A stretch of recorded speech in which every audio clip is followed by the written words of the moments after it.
ஆடை வடிவமைப்பாளர் ஜாய் கிருஷ்ணா அவர்கள், சமையல் கலைஞரான மாதம்பட்டி ரங்கராஜ் அவர்கள் தன்னை திருமணம் செய்து ஏமாத்திட்டதா வழக்கு பதிவு செஞ்சிருந்தாங்க. இதுல நெறைய பிரச்சனைகள் போயிட்டே இருந்துச்சு. தன்னுடைய சமூக வலைத்தளங்கள்ல ஜாய் கிருஷ்ணா மாதம்பட்டி ரங்கராஜ பத்தி நெறைய பதிவுகள் போட்டுட்டு வந்துட்டே இருந்தாங்க ஒவ்வொரு நாளும். அதுல அவருடைய பாகசால நிறுவனத்த பத்தி டாக் பண்ணியிருந்தாங்க. அதை எதிர்த்து மாதம்பட்டி ரங்கராஜ் அவர்கள் என்ன சொல்லியிருந்தாங்கன்னா, இவங்க என்னுடைய நிறுவனத்தை பத்தி பேசுறத நிறுத்தணும் அப்படின்னு சொல்லி உயர்நீதிமன்றத்துல மனு தாக்கல் பண்ணியிருந்தாரு.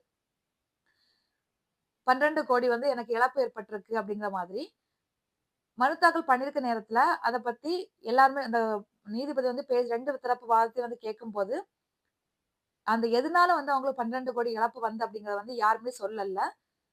கேட்டரிங் ஆர்டர்கள் கேன்சல் செய்யப்பட்டிருக்கு அப்படிங்கிற விஷயத்த மட்டும் தான் சொல்லியிருக்காங்க.